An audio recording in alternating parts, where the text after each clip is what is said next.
नमस्कार प्यारे साथियों, आप सभी का आपके अपने Sunil sir career YouTube channel पर स्वागत है।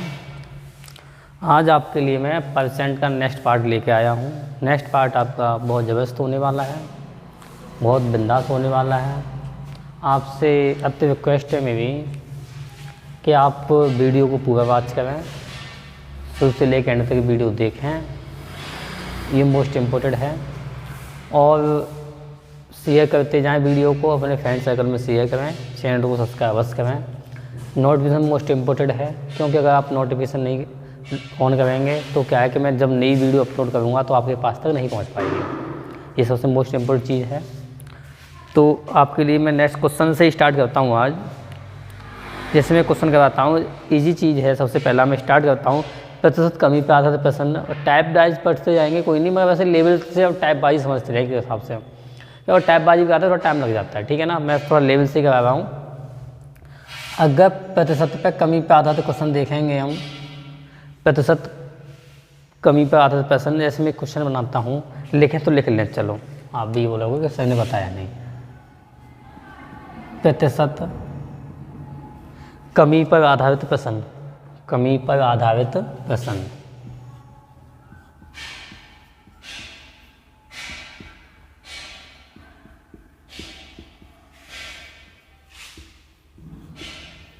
ठीक है। सेशन आपका पहला जो मैंने इंट्रोडक्शन कराया है ना, वो भी ज़बरदस्त है। एक नंबर का इंट्रोडक्शन कराया है, बहुत अच्छे से कराया है मैंने। और सेकंड पार्ट में कुछ क्वेश्चन कराए थे छोटी लेवल के। पार्ट थर्ड है, क्वेश्चन थोड़े हैवी लेवल के जाएंगे, हल्के से। और पार्ट 4 में आपका ये परसेंटेज फिनिश कर दूंगा, ठीक है। तो मैं इसमें क्वेश्चन की बात करूँ, जैसे मैंने आपसे बोल दिया, सीता की आय गीता की आय से 10% कम है।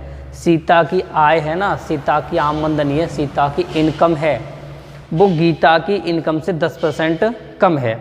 बताइए गीता की आय सीता की आय से कितने % अधिक है।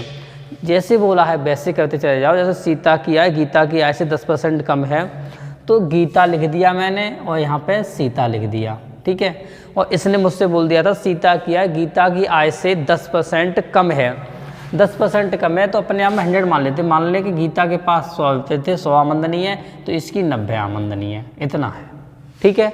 और इसने जो पूछा है ना, सीता की आय से, जिसके साथ से लगा होगा वो चीज़ कल मैंने कंफर्म कर दिया था कि मैं भैया जिसके साथ से लगा होगा ना, उस वैल्यू को आप नीचे डिवाइडेशन में लेके आओगे अंतर निकाल के। अब मैं इसका अंतर की बात करूँ तो इस जीरो से ये जीरो कट जाएगा। इन दोनों के बीच में 1 का अंतर है। कितने का अंतर है? 1 का अंतर है। कितने पर है? सीता की आय से, तो सीता को नीचे कर दिया मैंने, 9 कर दिया, इनटू में 100, ठीक है। अब 100 का 1 में मल्टीप्लाई करूँगा तो 100 ही होगा, ठीक है। फिर 100 में 9 का भाग लगाऊंगा, 1199 होता है, 11 सही 1/9। मेरा आंसर क्या हो जाएगा? 11 सही 1/9, ठीक है। तो कितना आंसर होगा अपना? 11 सही 1/9 होगा। जो मैं ऑप्शन की बात करूँ, 11 से 1/9%। अगर मैं ऑप्शन की बात करूँ तो ऑप्शन भैया मेरा कौन सा सही है? इसका सी ऑप्शन सही है, ऑप्शन नंबर सी सही है। फिर वही बात है, C for Chetna is right question, C for Chetna, ठीक है। अपना अच्छा क्वेश्चन है ये, और ये बहुत अच्छा क्वेश्चन है, ठीक है ना। जीरो लेवल है, एकदम बेसिक से पढ़ा रहा हूँ, ठीक है ना। अच्छे से पढ़ते जाएं, लेवल बहुत हैवी करने वाला हूँ मैं। जैसे नेक्स्ट क्वेश्चन की बात करूँ मैं, नेक्स्ट क्वेश्चन है, इसमें बोल दिया चीनी का मूल्य 20% घट गया। चीनी का मूल्य 20% घट गया, तो पहले कितना था? 100 था, पहले 100 था और घट के 20 घट गया तो 80 बचा। अगर 20 घट गया तो 80 बचा। आगे बोल दिया ज्ञात कीजिए उपभोक्ता पहले व्यय में कितने % अधिक चीनी प्राप्त करेगा। पहले व्यय में कितने % अधिक चीनी प्राप्त करेगा। तो मैं 0 से 0 काट दिया मैं भैया, यहाँ पे 2 बचा अंतर का, अपॉन में 8 इंटू में 100, ठीक है। अब मैं क्या करूँगा, 2 से मैंने 8 को काट दिया 4 बार, और 4 से 100 काटूंगा 25 बार, 25 चौका 100, 25%। तो मेरा आंसर कौन कितना हो जाएगा? 25% हो जाएगा। समझ में आ गया होगा आप सभी के, ठीक है। ऐसे ही करो, ये सिंपल है, ठीक है ना। और तरीका भी है, बट ऐसे ही करो तो बेटर है, ठीक है। नेक्स्ट क्वेश्चन करूँगा मैं। अब आप कमी वाले सीख गए होंगे, मैं वृद्धि पे आ जाता हूँ, ठीक है ना। किस पे आ जाता हूँ? वृद्धि पे आ जाता हूँ, ठीक है।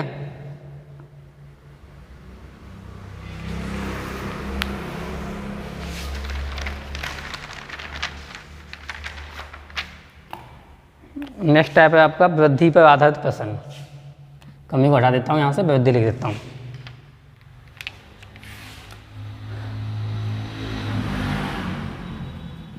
वृद्धि पर आधारित प्रश्न, ठीक है। अब इसमें क्या है कि फॉर्मूला छोड़ दो, ऐसे ही करेंगे, बिना फॉर्मूला के करेंगे, ठीक है ना। इसमें क्वेश्चन दे दिया, राम की आय श्याम की आय से 20% अधिक है।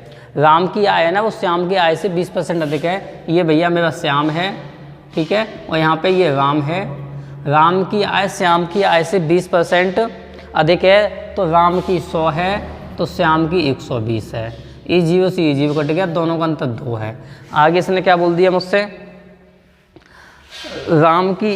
श्याम की आय राम की आय से कितने % कम है। राम की आय से किससे, राम की आय से, तो राम की आय को नीचे रख दूंगा 12 इंटू में 100, ठीक है मैं भैया। यहाँ 2 से मैं 12 काट दूंगा, 6 बार कट जाएगा। क्या बार कटेगा, 6 बार कटेगा। और 6 का 50 में 100 में भाग दूंगा तो 50/3 हो जाएगा। सबसे पहला काम क्या हो जाएगा, 50/3 हो जाएगा, क्योंकि ये 2 से कट जाएगा, ये भी 2 से कट जाएगा। यहाँ 50 हो जाएगा, यहाँ 3 हो जाएगा। मान लो कि ये हो जाएगा मैं भैया 50/3 हो जाएगा, ठीक है। 50/3 हो जाएगा, 16 × 48 होता है, 16 सही 2/3%। तो आंसर कितना हो जाएगा मेरा, 16 सही 2/3%, ठीक है ना। और ये अपना ऑप्शन तुम्हारा सी सही है, सी ऑप्शन इसका भी सही है, ठीक है ना। सी फॉर चेतना भैया, सी ऑप्शन इसका भी एकदम राइट है तुम्हारा। नेक्स्ट क्वेश्चन की बात करूँ मैं तुम्हारी,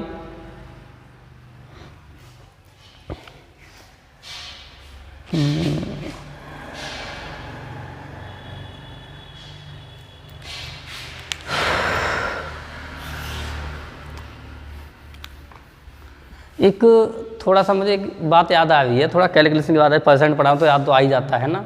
तो आपको एक अच्छी सी बात बताऊँ मैं, सोचना समझना, ठीक है। अच्छी सी बात है, आगे लाइफ में भी प्रैक्टिकल होगा इस बात का कि अगर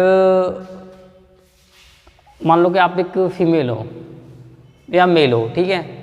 अगर आपकी शादी की बात आती है, अगर घर वाले आपकी शादी करते हैं, सपोज दैट, ठीक है ना, शादी करते हैं घर वाले, फीमेल है मान लो, फीमेल की घर वाले शादी करते हैं, और शादी में लगभग 15 लाख रुपए एक मिनिमम अप्रॉक्सली 15 लाख रुपए अगर दहेज के ऊपर जाते हैं। अगर 15 लाख रुपए उन्होंने दहेज दे दिया सपोज दैट, अगर शादी में मेरे भैया 15 लाख रुपए दे दिए, इतने जीव आते इतने आते हैं, ठीक है, 15 लाख। और आपको ये पता है कि लड़की की शादी 20-25 साल के अप्रॉक्स होती है, ठीक है, 20-25 साल के अप्रॉक्स शादी होती है।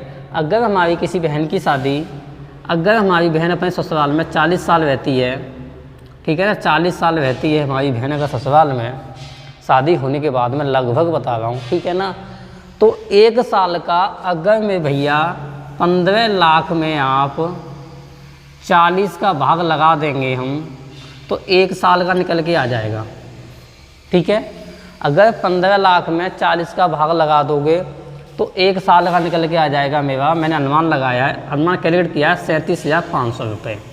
कितना हो जाएगा, 37,500 रुपये हो जाएगा, जो हम अपनी बहन के लिए 1 साल के लिए खाने खर्चे के तौर पे मान लो कि देते हैं, दहेज में देते हैं, ठीक है ना।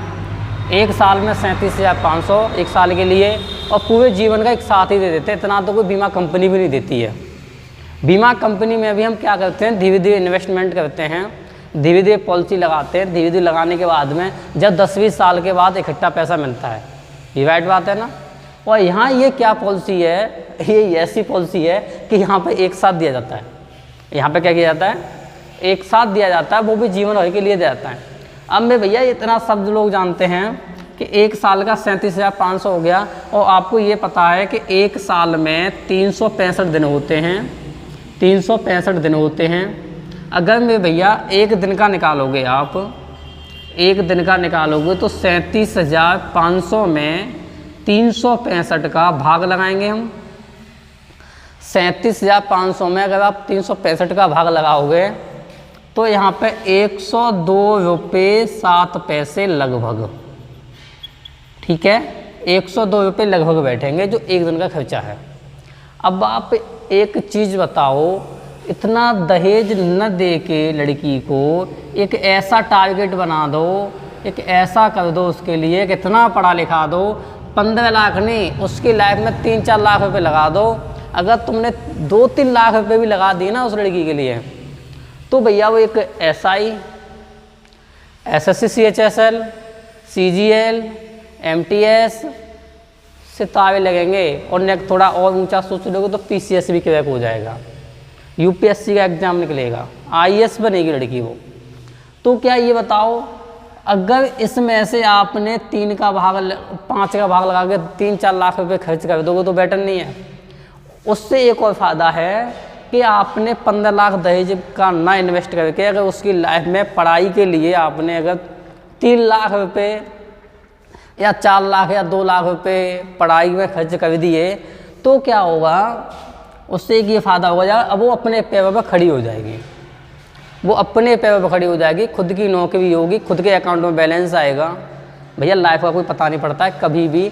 अगर हम किसी के ऊपर डिपेंडेबल हैं तो कोई पता नहीं है कब किसी के साथ क्या हो जाए। आज ना तो मेल को किसी के ऊपर डिपेंडेबल होना चाहिए, ना ही फीमेल को आज की जनरेशन में डिपेंडेबल होना चाहिए। खुद पैसा कमाना आना चाहिए, ठीक है ना। तो वो चीज़ है। तो मैं रिक्वेस्ट करता हूँ घर वालों से भैया, क्योंकि लड़की के लिए पढ़ाएं, 15 लाख दहेज न देखें, उसके 2-3 लाख रुपये उसकी पढ़ाई में लगा दें। उसकी पढ़ाई में 2-3 लाख रुपये लगाओगे तो लड़की तुम्हारी एक बड़ी अफसर होगी, कोई से अच्छी नौकरी होगी, कोई से अच्छी नौकरी होगी, तो ये सब चीज़ फिनिश हो जाएगी, दहेज वहेज नहीं देना पड़ेगा तुम्हें, काम ख़त्म। लड़की की शादी अच्छी जगह होगी, पार्टनर अच्छा भी होगा, वो भी अच्छे लेवल का ही होगा। तो सबसे रिक्वेस्ट है कि 15 लाख दहेज ना देके भैया 2-3 लाख रुपये उसकी पढ़ाई में खर्च करें तो अच्छी बात है, ठीक है। और आप एक नाम लगाओ, क्या 100-2 रुपये रोज खा सकते हो? कोई बताओ, नहीं हो सकता ना। तो ये चीज़ है, थोड़ा सोचें, थोड़ा माइंड लगाएं। आगे चलते हैं, थोड़ा क्वेश्चन की ओर पहुँचते हैं, तो वो वहीं पे आते हैं। जैसे कि मैं क्वेश्चन लेके आया हूँ, खाद्य सामग्री का मूल्य 10% बढ़ गया।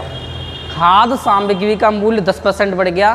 पहले 100 था, उसके बाद में कितना हो गया, 10% बढ़ के 110 हो गया खाद्य सामग्री का मूल्य। आगे बोल दिया उपभोक्ता खाद्य सामग्री का प्रयोग कितने % कम कर दे, कितने % कम कर दे, कि इसमें अंतर कितने का भैया, 1 का अंतर है। कितने का? 1 का अंतर है। किसके ऊपर है? 11 के ऊपर है। इनटू में 100 कर दूंगा मैं भैया, तो ये 100/11 हो जाएगा। 100/11 हो जाएगा तो 100 में 11 का भाग लगाऊंगा, 1199 होता है, 9 सही 1/11%। तो मेरा आंसर क्या हो जाएगा, 9 सही 1/11% हो जाएगा आंसर, ठीक है। समझ में आ गया होगा आप सभी के, क्लियर। नेक्स्ट क्वेश्चन की बात करूं, किसी वस्तु का अंकित मूल्य, ठीक है ना, और क्रय मूल्य और विक्रय मूल्य, ये 3 मूल्य होते हैं। अंकित मूल्य होता है MRP, जैसे प्राइस बोलते हैं, जो कोई पड़ा हुआ होता है, किसी पे वैल्यू पड़ी हुई होती है कि ये वस्तु इतने रुपए की है, ठीक है ना। वो जो कि मार्क प्राइस होता है उसे बोलते हैं हम अंकित मूल्य, ठीक है ना। और क्रय मूल्य जो कि हम खरीदते हैं, और विक्रय मूल्य जो हम बेचते हैं किसी वस्तु को, ठीक है ना। जैसे कि आपने एक चीज़ देखी है कि मान लो हमने कोई सामान खरीदा, उस सामान पे कोई MRP पड़ी है 50 रुपये पड़ा है, और 50 रुपये जो कि MRP है, ठीक है ना। तो और वो वस्तु हमें मिलेगी 40 रुपये में, ठीक है। 50 रुपये पड़े हुए हैं, वस्तु 40 रुपये मिल गई, तो ये हमें क्रय मूल्य हो गया, क्रय मूल्य हो गया। ये होता है कॉस्ट प्राइस, ठीक है ना, CP बोलते हैं इसे शॉर्ट में। अब ये इस पर डिस्काउंट की बात करें, डिस्काउंट भी चैप्टर आने वाला है आपका, तो भैया इसमें 10 रुपये का डिस्काउंट हो गया, ठीक है, 10 रुपये का डिस्काउंट हो गया। अब मैंने ये वस्तु 40 की खरीद के 30 की बेच दी, तो दुकानदार ने तो मुझे 10 रुपये का डिस्काउंट दिया, और मैंने जो कि आगे वस्तु बेची है उसके लिए 10 रुपये का डिस्काउंट दे दिया। यहाँ पे 10 रुपये का डिस्काउंट दे दिया बेटा, डिस्काउंट भैया, ठीक है ना। तब मैंने वस्तु 30 रुपये की बेची, वो हो गया हमारा विक्रय मूल्य। विक्रय मूल्य ये होता है SP, इसे बोलते हैं सेलिंग प्राइस। समझ में आ गया? आगे समझा दूंगा अच्छे से, अब जब चैप्टर पढ़ाऊंगा तब। अभी तो बस ऐसे ही बोल दिया, वो क्वेश्चन पे आ जाते हैं, ठीक है ना। क्वेश्चन में इसने ये बोल दिया हमसे कि किसी वस्तु का अंकित मूल्य क्रय मूल्य से 25% अधिक है, 25% अधिक है तो पहले 100 था, फिर 125 हो गया, 25% अधिक था। आगे इसने बोल दिया उसे कितने परसेंट में बेचा जाए कि न लाभ हो और ना ही लाभ हो, न लाभ हो ना ही हानि हो, ठीक है ना। तो इन दोनों के बीच में अंतर कितना है, 25 का अंतर है, अपॉन में 125 इंटू में 100, ठीक है भैया। 25 पंजे 125 और 5 से 100 काट दूंगा, 20 पंजे 100, आंसर कितना हो जाएगा मेरा 20%, ठीक है। आंसर कितना हो जाएगा अपना 20% हो जाएगा। तो सवाल हमने 2 इसमें करवा दिया ना, ठीक है। ये आंसर अपना ए सही है तुम्हारा इसका। ए बोलूँ तो मैं आख्या, ए बोलूँ तो आख्या, ठीक है। ये मैंने एक स्पेशली आपके लिए कोड बनाए हैं, ठीक है, जो आपने अभी तक सुना नहीं होगा, पहली बार ही सुन रहे होगे। सी फॉर चेतना, ए फॉर आख्या, इस बात का 100% मैं बोल सकता हूँ कि अभी तक नहीं सुना होगा, ठीक है। नेक्स्ट बात करता हूँ मैं आपके लिए,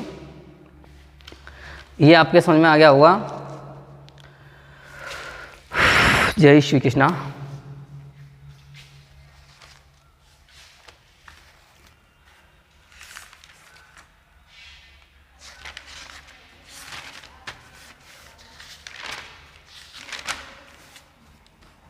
एक टॉप लेवल क्वेश्चन लेके चलता हूँ मैं, 2-4 क्वेश्चन करवा रहा हूँ, ठीक है। फिर कल क्लास लेंगे, अच्छी तरह से कराएंगे क्लास को। एक क्वेश्चन है तुम्हारा, किसी संख्या का 20%, कोई संख्या है उसका 20%, मान लो संख्या हमारी सी है, सी का 20% मतलब 20/100, ठीक है। कल भी मैंने क्वेश्चन करवाए थे ऐसे लेवल के थोड़े से। 20% 600 है, कितना है 600 है, तो इक्वल टू मैंने 600 कर दिया। आगे क्वेश्चन कह रहा है मेरा, तो उस संख्या का 25% का, उस संख्या का 25% का, ठीक है ना, उस संख्या का 25% का, पहले इसे सॉल्यूशन करता हूँ मैं, ये 5 बार कट जाएगा, मतलब ये हो जाएगा मेरा सी इक्वल टू में 6×5 30, 3000, ठीक है ना। अब क्या है इसका, ठीक है ना, और 3000 का, आगे बोल दिया 25% का, 25% 1/4 होता है, 1/4 का, ठीक है। आगे बोल दिया इसने 33 सही 1/3% कितना है, 33 सही 1/3 होता है 1/3 के बराबर। मैंने पहली क्लास में जो इंट्रोडक्शन कराया था उसमें लिखा है आपके लिए, ठीक है। तो 1/3 बराबर होता है 33 सही 1/3, तो 1/3 के बराबर, ठीक है। अब इससे मैं काटूंगा, ठीक, 4 से इसे काट देते हैं, ठीक है। 4 से इसे 3 से काट दो, पहले 3 से मैं भैया इसे काटोगे तो मैं यहाँ लिख दूँ इसे, ठीक है, यहाँ लिख देता हूँ 1000, ठीक है। और 4 से 1000 काटोगे तो हो जाएगा 250, कितना हो जाएगा 250। तो x का मान, c का मान अपना कितना हो गया 250 आ गया, तो आंसर कितना हो गया तुम्हारा 250 हो गया, ठीक है। सवाल अच्छा है, थोड़ा अच्छी लेवल का। इसने पूछा था किसी संख्या का 20% 600 है, तो उसका 25% का 33 से 1/3% कितना होगा, तो 3000 का 1/4 इंटू में 1/3, तो 3 से 3000 1000 हो गया, और 4 से 1000 250, ठीक है ना, 250 आंसर हो गया, ठीक है। नेक्स्ट बात करूँ मैं अगले क्वेश्चन की। क्वेश्चन अच्छा था ये भी, तो नेक्स्ट क्वेश्चन भी बहुत अच्छे लेवल का आने वाला है आपके लिए। इसका आंसर आपका सी सही है, क्वेश्चन नोट करते जाएं। इसका आंसर आपका कौन सही है, सी सही है आंसर, ठीक है ना।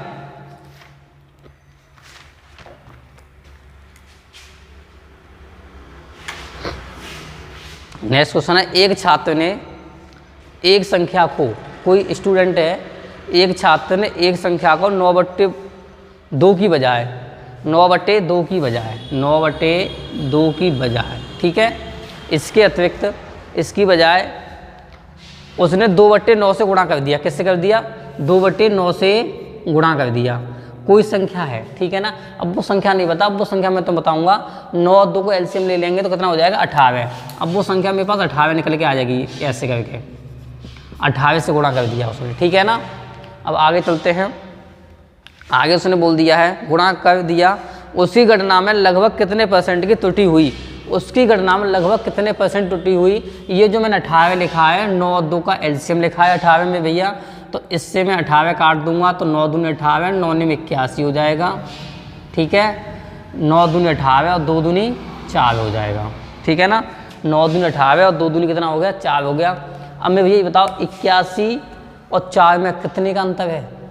81 और 4 में कितने का अंतर है? 77 का अंतर हो गया। कितने हो गया? 77 का हो गया। इन दोनों का अंतर निकाला में भैया कितना हो गया? 77। किस पे निकालते हैं? हमेशा इस पे निकालते हैं, इनटू में 100। ठीक है ना, तो ये मेरे पास हो जाएगा 77 के बाद में 2 जीरो अपॉन में 81। 8 ने 72, 1 नंबर 9, तो 9 और 5 95% लगभग हो जाएगा ये 95% के। ठीक है, तो मेरा आंसर हो जाएगा लगभग में 95%। ठीक है, क्लियर। आगे चलते हैं नेक्स्ट क्वेश्चन पे।